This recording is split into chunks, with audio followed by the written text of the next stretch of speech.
des réponses fortes face aux différents défis structurels que traverse le pays. Cependant, nous avons un chef de la transition qui fuit ses responsabilités en gardant le silence.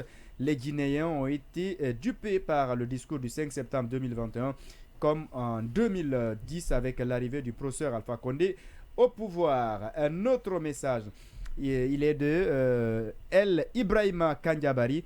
Normalement, si un élève n'a pas une bonne note, s'il n'a pas une bonne note lui permettant de passer en classe supérieure, il doit redoubler la classe. Voilà, ça c'est Ibrahim Kandiabari qui nous dit ceci. Mboy GN Diallo, maman dit non, le message là ne peut pas passer, mon cher ami. La Guinée actuellement est comme un champ d'oranges, chacun vient cueillir. Ah ouais, ça c'est Mohamed Ba qui laisse ce message. Un débat entre Amadou Ba également et Chérif UFDG qui continue ici en bas de cette. Mohamed Ba nous laisse ce message, c'est le peuple qui doit évaluer le travail du gouvernement. Un sac de riz, plus de 350 000 francs guinéens. Ouais, c'est dommage. Voilà. Tierno Moussaba, un antivirus périmé, produit lui-même des virus. D'accord, il n'y a pas de problème, le message est passé. Shérif IFDG Diallo, bonsoir, monsieur Keta. Nous demandons à la CEDEAO d'utiliser tous les moyens pour déloger ces putschistes qui sont donc illégaux. Un autre message, un long message d'ailleurs. Est-ce qu'on a le temps de lire tout ça? C'est signé par Alpha Amadou Diallo. Dans le contexte actuel de l'état de notre pays, un remaniement ministériel est plus qu'urgent afin d'apporter plus d'efficacité et de clarté dans l'action gouvernementale. La Guinée regorge de compétences humaines qui peuvent apporter de nouvelles expériences dans la gestion de cette transition dans un état sérieux. Le chef de l'État, premier responsable du pays, prendra une telle décision en s'exprimant publiquement pour expliquer ses choix politiques tout en fixant un nouveau cap qui engagera la nouvelle équipe gouvernementale dans un état sérieux. Le chef de l'État ne reconduit pas sur leur poste les ministres qui ont fait l'objet de nombreuses critiques au sein de l'opinion nationale.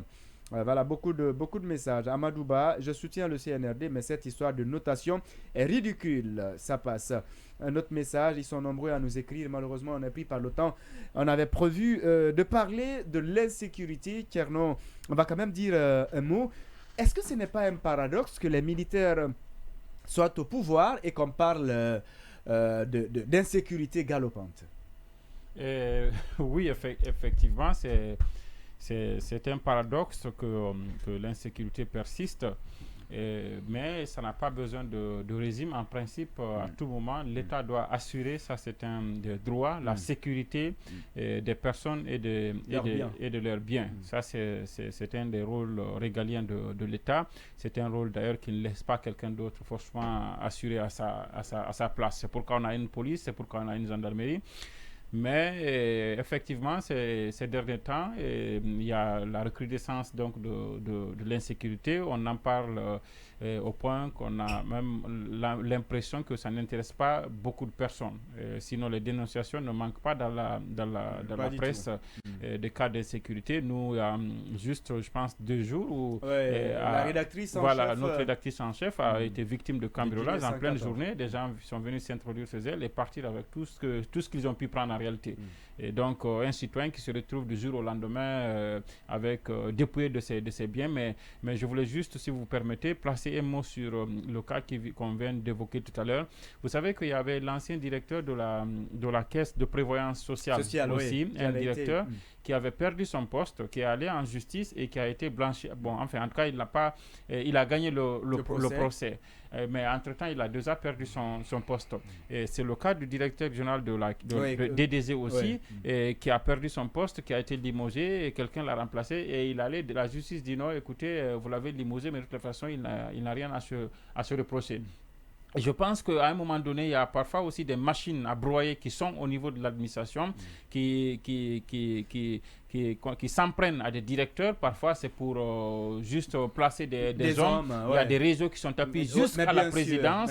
Et vous voyez par exemple des directeurs, vous savez que récemment on s'en prenait beaucoup, notamment au directeur général de la Caisse nationale de sécurité sociale. Il y a beaucoup d'autres responsables comme ça qui sont visés par des clans qui montent parce qu'il y a des parrains, il y a des il y a tout ça, il y a des adjoints à côté, il y a des collaborateurs par là, il y a d'autres qui sont potentiellement ministrables ou bien qu'on peut nommer, qui sont là, qui montent des choses contre des ministres, contre des directeurs et autres là. Et malheureusement, le problème c'est quoi? C'est qu'il faut avoir un sens de discernement quand même. Regardez le cas par exemple du ministre Sow, Yaya Sow, le ministère des Travaux publics, on l'a tout de suite démis de ses fonctions, on ne nous dit pas maintenant est-ce qu'il est coupable ou pas, mais il a quand même perdu son poste et il a même perdu son honneur. Parce que pour le cas du Bangali Mati par exemple, on nous dit, moi c'est quelqu'un que je ne connais pas, mais on nous dit que apparemment il ne voyageait pas. Donc ça fait que plus d'un an, et depuis qu'il a été élevé, maintenant ça fait plus d'un an je pense, plus d'un an tu ne voyages pas, que tu n'es pas recruté par quelqu'un d'autre, ton CV il est sali, et quelles que soient tes compétences, ça t'affecte quand même. Ça affecte tout le monde.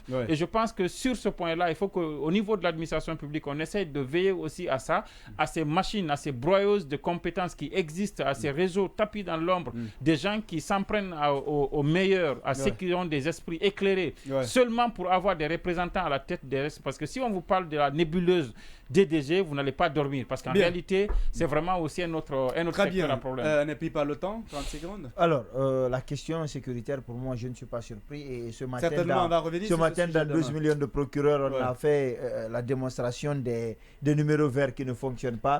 Le numéro sur l'incendie, on a fait l'émission où vous pouvez la revoir. Le numéro sur les incendies, les sapeurs-pompiers, ça sonne, personne ne décroche. Sur les tracasseries policières, vous appelez après, ça vous renvoie sur le répondeur. On vous dit de laisser le message, mais tout de suite après, on vous dit que la messagerie n'est pas disponible. Sur les attaques policières, vous appelez plusieurs fois. Vous appelez plusieurs fois avant qu'il ne décroche. Je trouve que on n'est pas sur la bonne voie. D'accord, on aura le temps de revenir sur ces sujets peut-être demain.